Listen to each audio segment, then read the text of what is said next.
Top 5 scariest Jurassic Park novel scenes with Dangerville by Clayton Fiorio. I cannot pronounce his name.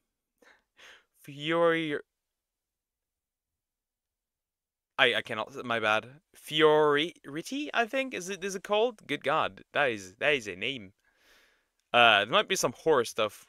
Let's get into it. Horror. I'm not going to spoil this, but it's going to be fun. Okay. No one escapes from life alive. No shit. We're all biting the curb eventually. We all kick in the bucket.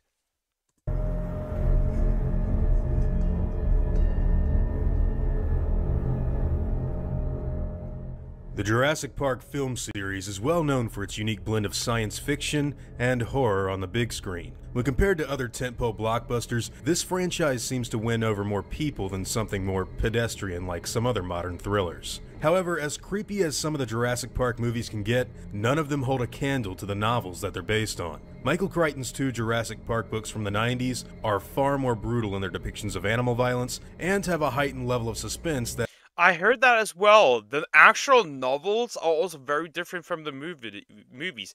For example, Hammond is apparently not like this, like, with, like, this good guy. He's actually very, very greedy. Baby meat, what the heck? Baby eat incident? Huh? Now the only thing keeping me currently alive is YouTube. Let's go. That isn't easily translated to the silver screen. The stuff that happens in the books is so much more terrifying that it needs to be talked about separately from the films. Make no mistake, the novels weren't written for little kids that love dinosaurs. These were actually mandated by the publisher to be written as horror-driven as possible, and it definitely shows. Now, because of the more horror-oriented nature of these books, I thought it'd be a good idea to tackle this subject on Hallows' Eve. But I'm not going into this countdown alone. What's up, guys? Jacob here from Dangerville. He is a burb! But it's not a raven, so I could care. How are y'all doing? Piss off, Jacob, this is my bit. Hi, Claytonians, how you doing? This is Alistair, film director and co-creator of Dangerville, here to hijack your video. Let's talk Jurassic Park. Today, we're going to be going over the top 5 scariest scenes in the Jurassic Park novels. Number 5. Camouflaging Carnos. This is one of the more creepy that was mentioned ever moments that bookends Crichton's second Jurassic book, The Lost World. Towards the end of the novel, we finally get the reveal of what killed Diego at the beginning of the story. When Dr. Thorne goes out to look for some gasoline for one of the Jeeps, he starts to hear a heavy, ominous breathing. Once Sarah Harding and Richard Levine start playing with the lights that have been set It's Gorlock the Destroyer up around the complex, they find out that a pair of Carnotaurus have actually claimed this area as their territory. They wouldn't know this if it hadn't been for those lights though, because these Carnos have the unique ability to blend into their natural environment like a chameleon. Once the outlines of the creatures get revealed to the reader, Dr. Thorne's life is recognized as being in real, serious danger. It's a scene that many have noted as being one of their favorites from the second book, as well as one that would eventually get adapted in the 4th Jurassic movie. It can camouflage! Definitely a highlight that fans love to talk about. Number 4. The Rex Nest is like camouflage. Does I think that only in the movies that I hope it only happened once, but here in the books it actually happens with other dinosaurs as well. Interesting, interesting. That's why you don't stuff the frog DNA in there. Keep the freaking frogs out of this. I'm not going to spoil anything from this video. Say it 10 more times. disaster. The events surrounding this whole ordeal are nothing short of legendary. In the second novel, Lewis Dodson and a couple of Biosyn lackeys make their way into the Tyrannosaur nest on Isla Sorna. There they begin to drive the parent dinosaurs away with their ear-piercing noise that emanates out of a small electronic box. The noise hurts the Rex's ears so bad it causes them to back up and leave their babies and eggs unattended. The tables quickly turn, however, once Dodson's device gets compromised, and the Tyrannosaurs walk back into their nest to get rid of the invaders. The men responsible for all this trouble instantly freeze, believing the dinosaurs won't see them if they don't move. Unfortunately for them, this is not the case, and one of them gets his arm ripped off by one of the animals just before Dodson takes off in the getaway vehicle.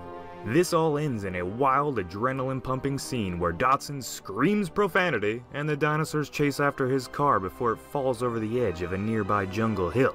This was undoubtedly a tense moment, and by far one of the more brutal. That's why you don't steal Rex eggs. Don't touch the Rex eggs! Don't. What did we did not learn. We did not learn. Ways for someone to go.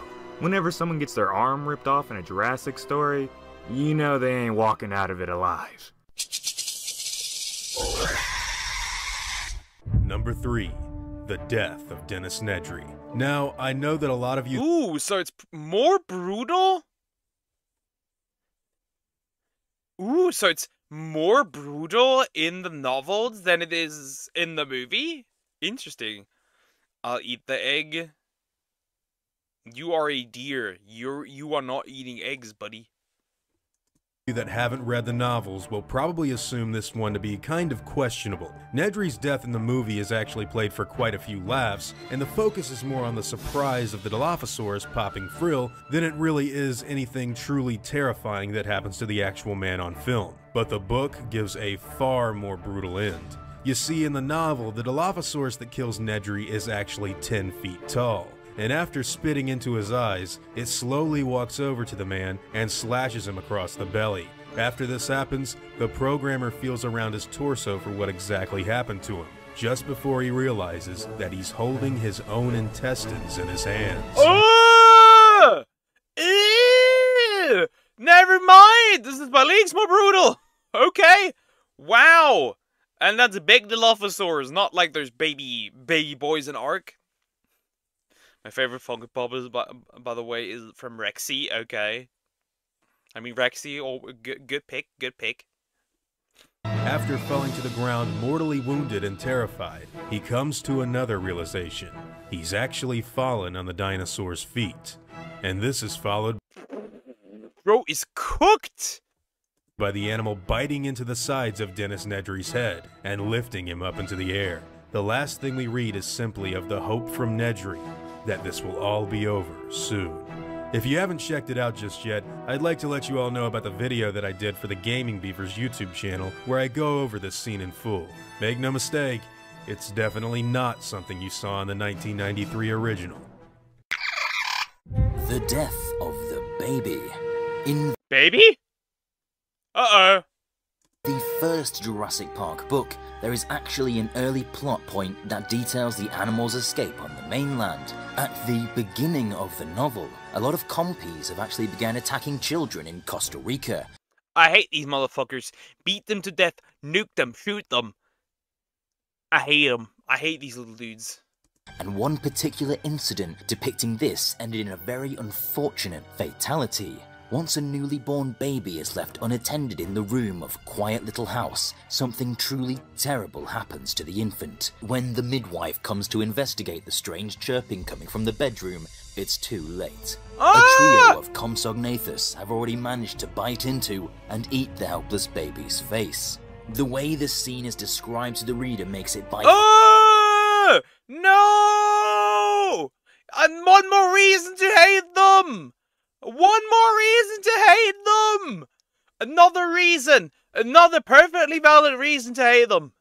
far the most disturbing death scene in the entire franchise, and it actually makes me pretty adamant about the viewpoint I have on the movies.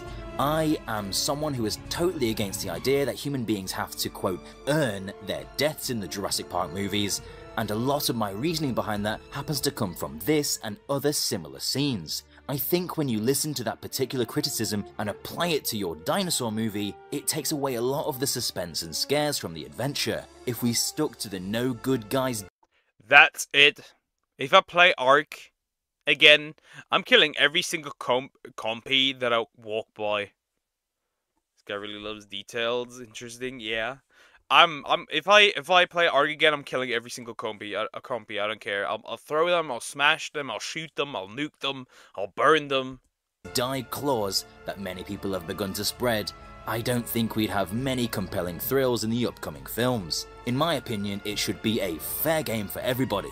If you're a human being in the Jurassic Park story, you're on the menu, regardless of where your allegiances lie. I want people to Uno reverse. Instead of dinosaurs eating people, what about people eating dinosaurs? Now, back to you, Clayton. Now, just before we get into the number 1 pick, I wanted to go over a few honorable mentions. From The Lost World, I have to bring up the raptor attack on the High Hide, as well as the trailers over the cliff scene. Everyone loves that. And of course, from the first book, there's the death of Dr. Henry Wu, Mr. Arnold's encounter with the Velociraptor, and Wait, Henry Wu dies in the books? Magnificent! Based Grant's suspense-driven battle against 3 raptors in the hatchery. But if I personally had to pick one part of the novels that is the scariest scene in all of Crichton's Jurassic work, I gotta go with number 1, the main road attack. Again, this is a scene that was actually shown off in the first movie, but man, it is far scarier in the actual book. The events that take place are actually radically different as well, with Alan Grant looking out and watching the whole car in front of him disappear after the T-Rex first breaks out. You see in the book, the Rex actually picks the car up in its mouth and tosses it aside like it's nothing.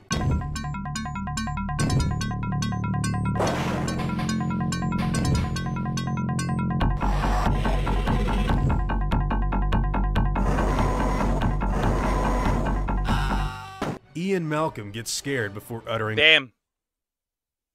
16-bit Rex is scary. his famous book line of, "You know, at times like these, perhaps extinct animals should be left extinct, don't you think?" Before he runs out of the car in a frenzied panic. The T-Rex eventually catches up to him and throws him in the air like a rag doll. This forces Malcolm to be heavily medicated on morphine just before he straight up dies. Yeah, Ian Malcolm dies in the— Bro bites the curb in the books! Interesting. first book. Now they bring him back with some funny lines in the second, but still, this Rex attack was way more brutal on him than what we saw in the movie adaptation. Not to mention the description of a screaming girl being faintly heard in the darkness amidst falling rain and tyrannosaur roars is pretty suspenseful in itself. The T-Rex actually kicks Dr. Grant across the road after he stands motionless in front of it, and Tim blacks out after hitting his head in the Land Cruiser. You get descriptive dialogue of the dinosaur's claws screeching across the metal of the car, as well as the blood dripping from its jaws mixing with the rain.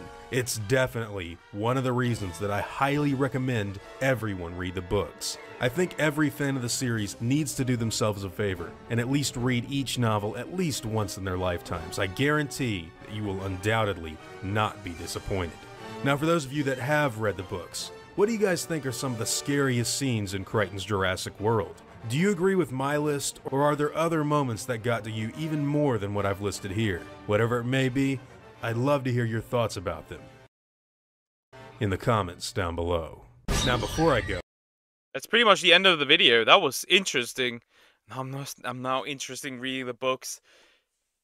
The book, yeah, I agree. That was not bad. That was nice. That was a good recommendation. For especially Dennis' death. I didn't even expect that to be this brutal.